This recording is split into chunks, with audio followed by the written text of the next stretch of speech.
right, guys, I don't know exactly when this emerged, the Bodymasters low back machine. It could have been like the 90s. I stumbled across it in the early 2000s, and it was right around the time that I invented the hip thrust, which was 2006. Now, I looked at this machine and I'm like, look at this picture. That looks like a hip thrust. That doesn't look like it's back extension. That looks like it's hip extension. If you spin this picture around, that looks like it's a hip thrust. So I get on here, I did a set, and I'm like, oh my God, my glutes are on fire. So I actually wrote about it in my first glute ebook. I said, this is probably the best glute exercise in existence. The only problem is there's some flaws with the machine. The weight stack only goes up to 250 pounds, and you can quickly, perform it for 30 plus reps. And you need to keep adding weight. What are you gonna get to a point where you're doing 50, 60? Now, in the early 2000s, it was also thought that lightweight was inferior to heavyweight for muscle hypertrophy, and that has since been debunked. Now we know that you can grow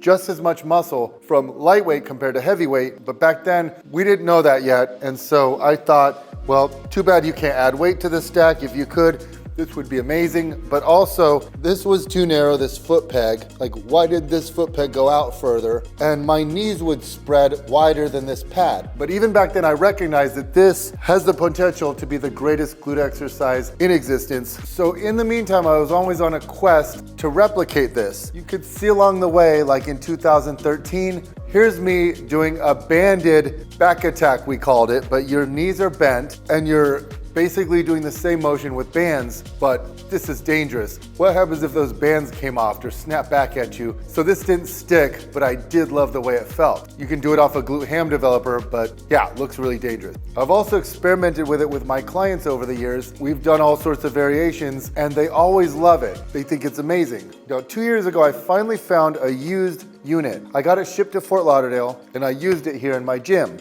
And my clients loved it and I loved it. You know why? I started adding weight onto this lever. So you push back, you raise the weight stack, but then I'd add 25-pound plates to here. I'd add like 3 or 4 45-pound plates, and this is a long lever. So that adds a lot of resistance. I would also do enhanced eccentrics where my clients would go back when I would push down and overload the eccentrics. So this bar lends itself well to eccentric overload, which makes it amazing. It's one of the most friendly ways to be able to kind of like assist the concentric and resist the eccentric. But it still had the original flaws where my knees spread out and my feet struggled to stay on the platform. So my friend Arturo saw this unit and he decided to remake it, but he made it even better. I present to you guys the Glute Builder Kneeling Glute Isolator. I think he should have called it the Kneeling Hip Thrust because it's a hip thrust. Now, Glute Builder teamed up with Precor. They sell it. If you have a chance to get this machine, it is my favorite glute machine. As you can see, the longer foot plate, the wider mat for kneeling, and even more variables to adjust. You have the same foot adjustment, so this is your tibia length. You have the same hip adjustment, which is your femur length. You can adjust the back pad to be in different positions, and this corresponds to your spine length. We used to put this higher up on the back, but now we're putting it lower on the back because it leads to less incidence of low back pain. Same with looking down. So if you look down, you'll be less prone to hyperextend your back. And you can adjust the range of motion as well. So this is your hip flexion mobility. So you can go deeper or more shallow. But when we started using a glute loop around the knees, that's when it became a game changer. I told Arturo, I said, hey, my knees keep spreading and that throws me off because my knees, as the set goes on, spread outwards and I need them to stay in place. So I thought about having like bumper lanes to prevent that. And he said, just wear a glute loop. And I'm like, why didn't I think of that? Because to me, this was always for providing resistance where you'd want to abduct. No, wearing this just prevents your knees from spreading. So you put your feet low on this platform. You don't have your toes here. You get low down and make sure your heels are against it. Wear the glute loop. Make sure this is the perfect length. Make sure that the settings are all perfect. And then, like I said, look down, thrust your hips into the pad, hump the pad, and make sure you use a full range of motion. So that means tap down on every rep and get a full squeeze. Reach full hip hyperextension on every repetition. But what really makes the Kneeling Glute Isolator superior is the way that you can load resistance. So here's the plate peg. This can load 8 45-pound plates. If you have thinner plates, it could load even more. But I am freakishly strong at this, and it still can accommodate me, someone who's been training glutes for decades and doing hip thrusts for decades, and I'm still fine here with the 8 plates. I can only do that for 10 reps. You can also do combined plates and bands to make it an even resistance curve. So if you do all plates, it's harder in the start, but easier at the end. This would make the resistance challenge more in the lengthened position and less in the shortened muscle position. If you put plates and bands on, then it's an even resistance curve, challenging the muscle throughout the entire range of motion. If you use all band resistance, it's easier in the lengthened position and then harder in the shortened position. So less in the stretch, more in the squeeze. So if you study hypertrophy science, this is a very hot topic right now. Many muscles benefit with regards to hypertrophy when they're trained in the lengthened position, but not all of them. And with the gluteus maximus, it's currently up for debate. We've got 2 studies supporting a lengthened position and 3 studies showing that they seem to be equal. Now, the studies supporting the lengthened position involve Kubo 2019, and it showed that deeper squats grew significantly more glutes and adductors than shallow squats. And that makes sense. The deeper you go, the more you're going to use your hips. Now, there are some flaws with that study because the shallow squats could have just done a knee bend. They just looked at knee angle. They didn't look at hip angle. Nevertheless, that's one in favor of training the glutes at longer length. And then the second paper hasn't been published yet. This was conducted by Mao. It was presented as a conference abstract, and it showed that straight-legged kickbacks on the multi-hip machine done in the lengthened position, just lengthened partials, were superior for growing the glutes compared to full range hip extensions. So that's another in support of training the glutes at long length. The other 3 papers are Plotkin 2023. This one showed that squats tied hip thrusts for gluteus maximus growth. And if you think about squats, stretch your glutes more and they're harder in the stretch, whereas hip thrusts involve less hip range of motion and they're harder in the squeeze position. So if long lengths and high torque at long lengths were all that, the squat would have greatly outperformed the hip thrust, but they tied. And the reason why this is important is because if you're okay with doing more volume, you can handle much more volume with hip thrusts than you can squats. Squats beat up your body a lot more than hip thrusts. All right, the next study is Cassiano 2024, and this showed that stiff leg deadlifts and leg press did not grow the glutes as much as stiff leg deadlifts, leg press, and hip thrust. Okay, you could say, no kidding, that's obvious. This group did more volume. They did 3 exercises, this group did 2 exercises, but the glute growth was linear, meaning 6 sets of leg press and stiff leg deadlifts grew the glutes 6.1%, and stiff legs, leg press, and hip thrust grew the glutes 9.3%, so triple the glute growth. When you continue to add sets, it's not linear. You should see it tapering off, so the fact that it's linear means that the hip thrust could be really good for glutes, potentially better than leg press and stiff legs. And then finally, we have the Bartholomew 2024 paper, and it showed that squats and step-ups tied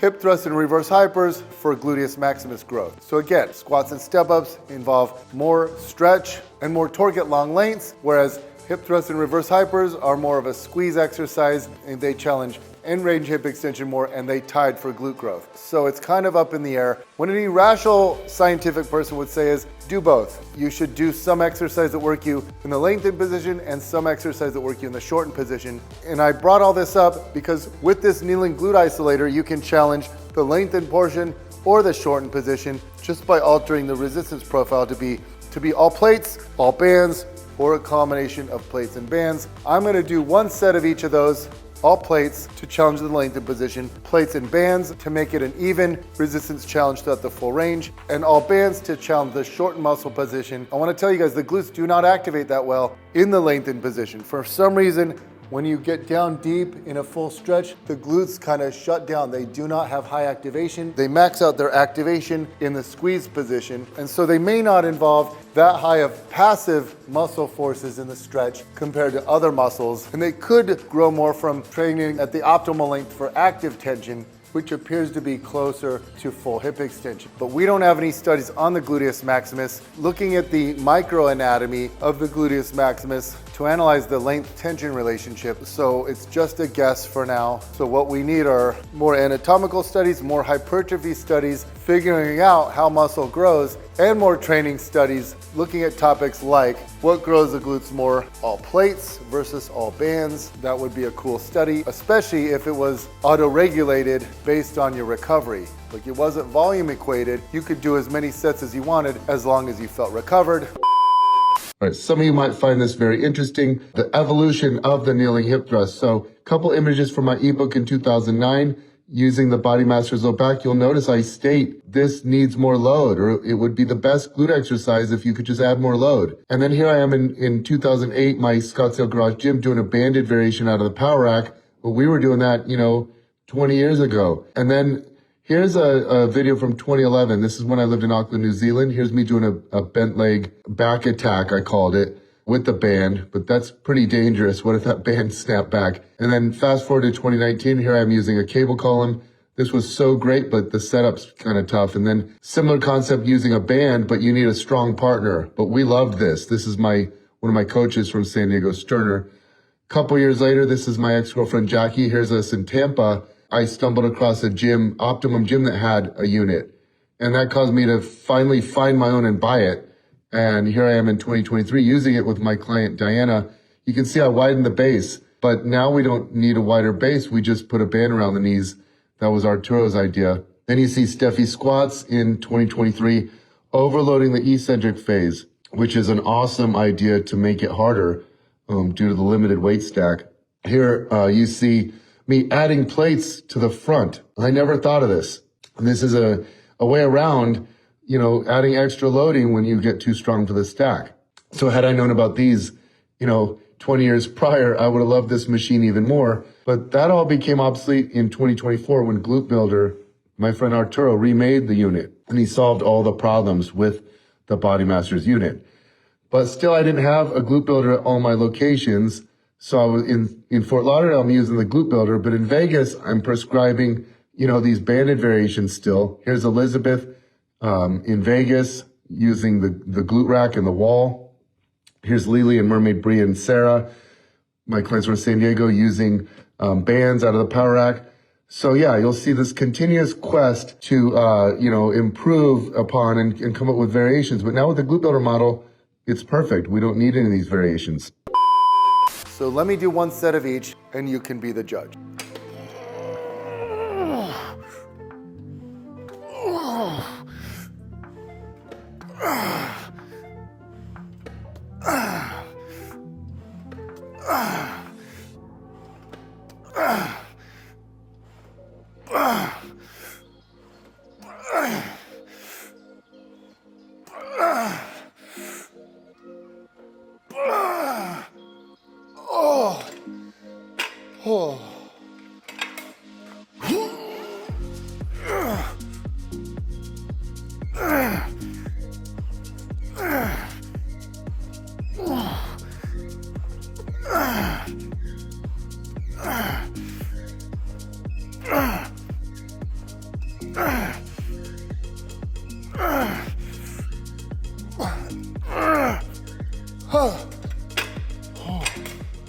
Okay, so now remove the plates and go 12 bands. So we already have 6 on here. These are the heavy bands. And these are the extra heavy, the hardest. So this is 12 bands. So that is a ton of tension, especially as you get to end range hip extension.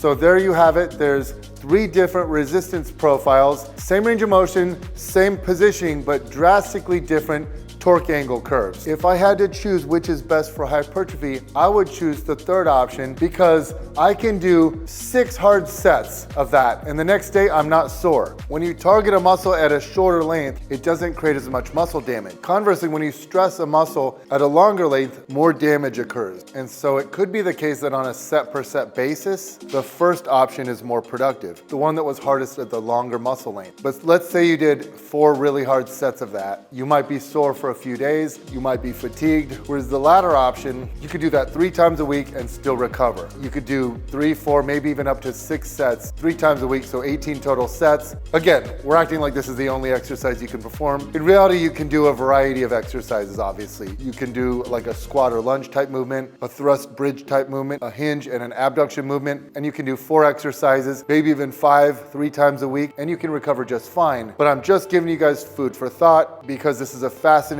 topic. It's also the fastest growing topic in sports science right now, with 15 new studies emerging in the last year alone. The main thing I want to point out is this is an awesome piece of equipment, the kneeling glute isolator. I loved it in the early 2000s when it was the Bodymasters low back machine. I've loved the different variations over the years that I tried, but nothing was as good as the Glute Builder kneeling glute isolator. So hats off to Arturo. If your gym has this, definitely learn how to use it. It's my favorite glute exercise. Like I said, I like it more than the hip thrust, but it is a kneeling hip thrust that takes your quad out of it. Hope you enjoyed this quick video. If you like what you saw, please give it a like. Please leave me a comment, tell me what you think, and definitely make sure you're subscribed to my channel. I'm Bret Contreras, AKA The Glute Guy.